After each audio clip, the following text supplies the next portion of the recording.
Hi guys, my name is Jalajura Adoke. Welcome to my channel. If you are a returning subscriber, you are welcome. And if you are new, this is the place to be. Please click on the subscription button so that you can be a part of what God is doing here. And click on the notification bell so that you can be notified when new content and materials are dropped. And I can assure you that every content, every material on this page is going to be of so much blessing to you and to your walk with God.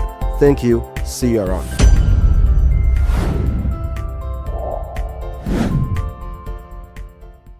Thank you for the response.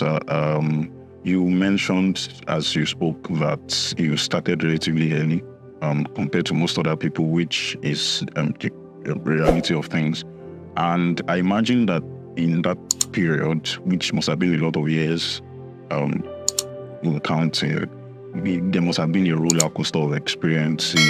There must have been a lot of mistakes. There must have been a lot of things done right. There must have been a lot of lessons learned and all of that. And we would just like you to just take us through that journey and what the biggest challenges were, what the biggest mistakes were, what the wisdom to get yourself out of those challenges were, and we just like it to.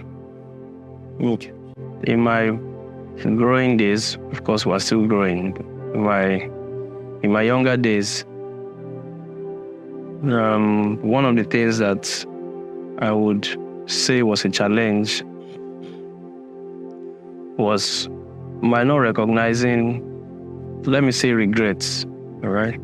Some of the regrets I have is my not recognizing early the place of my father, who was my biological and spiritual father, in my life.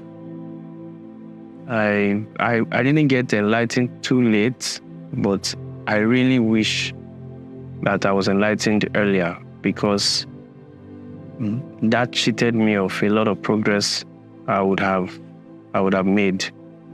You know, he had gone far ahead of me. He had seen so many things I'm just seeing now.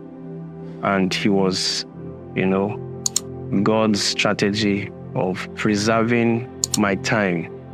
The reason for mentorship is so that you don't waste time. Your mentor has wasted your time for you. All right? Your mentor has wasted your time for you.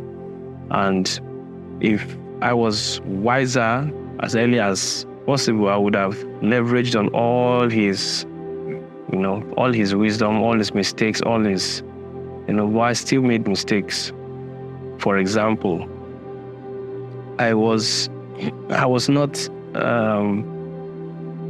not very intentional when it came to the issue of my academics, for example. I allowed my hunger for God to almost tip me off the balance. And that was something that could have been avoided if I took advantage of mentorship. And there's so many people who are listening to this right now who are in the exact same place. That's why I'm very intentional with, the church folks and all those God brings to us to ensure that they don't allow what happened to me or to happen to them. And some of them are depressed, some of them are sad, some of them feel like God wasn't good or fair to them despite the fact that they were hungry for God. I didn't quickly realize that the spirit realm and the physical realm are two separate realms. You can succeed in one and fail in the other. So that's what I just said now. You can copy and paste on marriage, on finance. You can copy and paste on several areas of your life. The fact that the spirit realm, you can have favor with God and you don't have favor in the level of the natural, that is favor with men. Because it's wisdom that governs this realm. So I was doing very fine in the area of hunger for God, prayer, fasting, ministry, results from a very young age, from 19, 20. Casting out demons, all manner of things, heinous miracles, deaf ears, dumb, all manner of things happening. That's a young age to be experiencing those kind of massive things, encounters. But when any area of your life naturally is affected, it will eventually discourage you. So I had times where I was depressed because of it. were many areas I didn't have problem in. Thank God for my parents. I didn't have to think of money for school fees or think of money to eat and stuff like that. But that area of challenge, discouraged me, plunged me into depression for 2 years. And yes, that deepened my walk with Jesus. Everything eventually always works together for good. I can't even tell my story. I don't think I could have come this far without that trying time. That's the truth. But it didn't have to be like that. So yes, Joseph went to prison, and from prison it sounds like a beautiful testimony. But if he didn't make noise and tell on his brothers, see the dream I had, see I'm the star boy. You guys will bow down to me. Come and see the way you're bowing. He probably would have ended up as a houseboy or house help in Egypt. So yes, all this work together, God has a way of turning it around, and you can almost not tell your story without those down times, But I'm sure if I was wiser, heaven would have achieved the same purpose, not necessarily going through all that darkness, all that, all those sad turns. So I've had my tears. I've had times I was wondering if God ever even hears my prayer, and so on and so forth. So those were some of the challenges. I know what it means to encourage people and go and be crying back in the room again.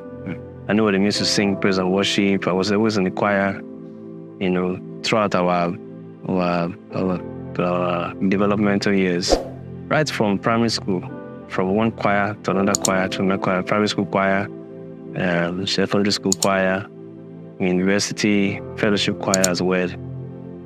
We just always were around serving, in the house of God. But it didn't change the fact that I was depressed. I'll never forget the day my dad asked me a funny question. Said, he can be very sarcastic. He's late, by the way, for those who are watching. He can be very sarcastic when it comes to, confronting you.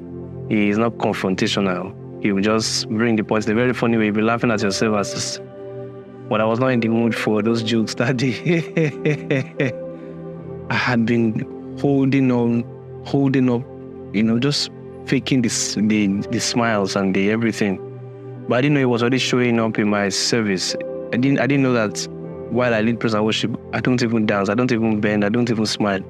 I didn't even know that it had gotten to that point. I thought I was covering up well. So he just called me this day. We were upstairs in the house, and he said, "You lead praise and worship very well." I said, "Thank you." He was always very anointed. "Thank you, Daddy." He said, "I have one question." I said, "Yes." He said, "Why are you angry with dancehall? Like, do you have a covenant or a rule against bending? Like, you don't, can you go down small?" Like, so I was looking at him and I saw that he wanted me to laugh. But I was not. I just realized for the first time that, wow, it was already leaking. It was already showing up, So I couldn't hold back the emotions anymore. He said, when you dance, you're a praise worship leader. Those who are following you will also dance. You're supposed to lead them. He was speaking all the. It was coming up. Before you knew it, I just woke out. There's nothing to dance about. He was shocked, almost like as if a demon was speaking out through me. So, what do you mean by that? He said, for the last 2 years, I've not been happy. Everything was coming like a bomb, like in this house. I can never forget the feeling of my mom's hand on my back, touching my back. As it's okay. I began to go out, just bawling in tears. And that's not something that I would like anybody to go through. If I gave myself, I won't say I didn't have mentors. I had wonderful, access to great people.